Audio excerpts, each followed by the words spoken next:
বন্ধুরা নমস্কার, আমি ডক্টর জয়ন্ত বাইন, প্লাস্টিক এবং কসমেটিক সার্জন। আমাদের যে ভাই এসছেন, এই ভাইয়ের আজকে আমরা হেয়ার ট্রান্সপ্লান্ট করব। তো আমাদের এই ভাইয়ের বয়স 31 বছর। তো যেটা হয়েছে, উনি বিদেশে থাকেন, বিদেশ থেকেই এসছেন, ইন্ডিয়ান, কিন্তু বিদেশে কর্মসূত্রে বিদেশে থাকেন। তো ওনার যেটা হয়েছে, উনি যেটা খেয়াল করেছিলেন বছর 5 আগে যখন উনি বিদেশে গেলেন, তার আগে চুল অল্প অল্প পাতলা ছিল, কিন্তু বিদেশে যেহেতু আবহাওয়া চেঞ্জ হলো, ওনার একবারে প্রায় সমস্ত চুল গ্রেড 7 বার্লনেস হয়ে গেছে। ছোট্ট ছোট্ট চুল রয়েছে, মিনিয়েচার চুল, বা আমরা এটাকে ছোট চুল, বডি হেয়ার্সের মতো হেয়ার্স যেটা হয়, ভেলাস হেয়ার রয়েছে। এবং এই ভেলাস হেয়ারগুলো ওনার এক্সপিরিয়েন্স সেটা হচ্ছে, যদি উনি মিনক্সিডিল ফিনেস্ট্রাইড ইউজ করেন, এগুলো বড় হচ্ছে, কিন্তু আবার সেগুলো ওষুধ বন্ধ করলে কমে যাচ্ছে। তো এই যে প্যাটার্ন অফ হেয়ার লস বা ওনার যে ব্যাপারটা হচ্ছে, এটাকে আমরা বলবো হচ্ছে হরমোন ইনডিউসড বা DST, hormone sensitive hair loss. সেই জন্যই এই ব্যাপারটা হয়েছে যে ছোট চুলগুলো যখন ডিএসটি হরমোনের প্রভাব কমিয়ে দেওয়া যাচ্ছে, এগুলো বাড়ছে। আবার ডিএসটি হরমোনের প্রভাব যখন কমে যাচ্ছে, তখন এগুলো বেড়ে যাচ্ছে। তো আমরা যেটা করবো, ওনার ক্ষেত্রে আমরা হেয়ার ট্রান্সপ্লান্ট করবো। যেহেতু ওনার গ্রেড 6 বালনেস, তো 6 × 900 6 নং 54 5400 ফলিকেল লাগবে। একদিনে 5400 ফলিকেল ট্রান্সপ্লান্ট করা পসিবল নয়। আজকে আমরা 3000 ফলিকেল ট্রান্সপ্লান্ট করে ওনার সামনের পুরো এরিয়াটা ভরে দেবো। এবং এই পেছনের যে এরিয়াটা রয়েছে, সেই এরিয়াটা যে হালকা চুলগুলো রয়েছে, সেগুলো ফিনেস্টাইড এবং মিনক্সিডিল দিলে পরে এই চুলগুলো কিন্তু বড় হবে। সেক্ষেত্রে ওনার পেছনের এরিয়াটা এক্ষুনি না করলে পরেও, হেয়ার ট্রান্সপ্লান্ট না করলে পরেও চলবে। তো এটা হচ্ছে আমাদের প্ল্যানিং। এবং উনি কোনো স্মোকিং করেন না, এটা একটা ভালো খবর বা ভালো জিনিস। স্মোকিং বা টোবাকো প্রোডাক্ট নিলে পরে তাদের চুলের গ্রোথটা কিন্তু হ্যাম্পার্ড হয়, বা নতুন চুল গজাতে সমস্যা হয়। আমরা ওনার দাড়ি দেখতে পাচ্ছি, দাড়ির এরিয়া খুব সুন্দর হয়েছে, দাড়িতে গ্রাফগুলো যথেষ্ট ঘন। তো দাড়ির এরিয়া থেকে অ্যারাউন্ড 500 থেকে 600 ফলিকেল আমরা নিয়ে নেবো, এবং মাথার পেছন থেকে অ্যারাউন্ড 2500 ফলিকেল নিয়ে নেবো।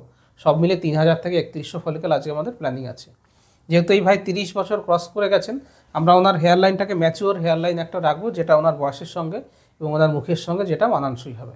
তাহলে চলুন মার্কিংটা করি। তো প্রথমে আমরা ন্যাজিয়ানটা মার্ক করব, দুটো ভ্রুর মাঝখানে যে এরিয়াটা, সেটাকে ন্যাজিয়ান বলে। এরপর আমরা দেখতে পাচ্ছি ছোট ছোট ভেলাস হেয়ার রয়েছে, এই হেয়ার লাইনটাকে আমরা ফলো করব। কুঁচকে তাকান ভাই উপরের দিকে, কুঁচকোনো লাইন যেখানে শেষ হচ্ছে, সেইখান থেকেই আমাদের হেয়ার লাইন কিন্তু শুরু হয়। এই কুঁচকোনো লাইন ফলো করে আমরা হেয়ারগুলোকে, অ্যান্টেরিয়র হেয়ার লাইনটাকে আমি ড্র করছি। মহিলাদের ক্ষেত্রে আমরা এই যে ট্রায়াঙ্গেলটাকে, টেম্পোরাল ট্রায়াঙ্গেল যেটা রয়েছে, এটাকে আমরা ক্লোজ করে দিই বা গোল করে দিই। পুরুষদের ক্ষেত্রে একটা ট্রায়াঙ্গেল রাখতে হয়। আবার একটু কুঁচকে তাকান ভাই, হ্যাঁ, কুঁচকে তাকালে পরে কিন্তু এই হেয়ার লাইনটা খুব সুন্দরভাবে বোঝা যায়। তো আপনারা যদি খেয়াল করেন তাহলে বুঝতে পারবেন, মাথার যে খালি হয়ে যায় অংশ, সেটাকে আমরা 4টে জোনে ভাগ করেছি। জোন 1, জোন 2, জোন 3 এবং জোন 4। তো এই জোন 4 হচ্ছে ক্রাউন এরিয়া, এবং এই এরিয়াটাতে দেখুন অলরেডি ছোট ছোট ভেলাস হেয়ার রয়েছে বা মিনিয়েচার হেয়ার রয়েছে। এই হেয়ারগুলো কিন্তু ওনার হরমোন যদি আমরা বন্ধ করে দিতে পারি, বা হরমোনের এফেক্টটা যদি চুলের উপরে বন্ধ করা যায়, যেরকম ফিনেস্টাইড বা মিনক্সিডিল দিয়ে, তাহলে এই ভেলাস হেয়ারগুলো কিন্তু বেড়ে যাবে। সেক্ষেত্রে এই জায়গাটা খালি লাগবে না। আমরা মেনলি জোন 1 যেটা রয়েছে, সেখানে কোনো চুল নাই, এইখানে প্রায় 1600 মতো ফলিকেল দেবো। বাকি যে 1400 ফলিকেল থাকবে, সেই 1400 ফলিকেলের মধ্যে জোন 2 এবং জোন 3-তে 700 700 করে ফলিকেল দেওয়া হবে। এবং এই যে ডাবল দাগটা দেখছেন, এখানে আমরা জিগজ্যাগ প্যাটার্ন করে করব, যাতে হেয়ার লাইনটাকে দেখতে ন্যাচারাল বা নর্মাল লাগে। তো এই হচ্ছে আমাদের প্ল্যানিং এবং মার্কিং। তো এটা হচ্ছে আমাদের প্ল্যানিং। এই ভাইয়ের জন্য আমরা আজকে 1 2 3 3টে কভার করব। আমার ধারণা 4 অংশে যে ভেলাস হেয়ার রয়েছে, সেগুলো হরমোনাল এফেক্টটা যদি আমরা ব্লক করতে পারি, পারাও যায় ডেফিনেটলি মিনক্সিডিল ফিনেস্টাইড দিয়ে, তাহলে এই চুলগুলো বাড়লে ওনার আর এই স্টেজটা এক্ষুনি হয়তো দরকার হবে না। আমরা এফইউ টেকনিকে করব, এফইউটি এফইউ দুটো টেকনিকে আমরা করে থাকি, কিন্তু ওনার ক্ষেত্রে আমরা স্টিচলেস টেকনিক যেটা আছে, সেই টেকনিকে আজকে করব।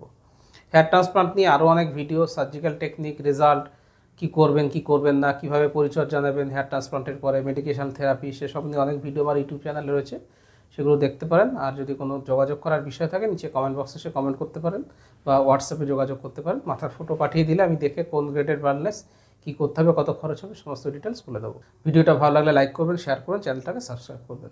ভিডিও দেখার জন্য ধন্যবাদ।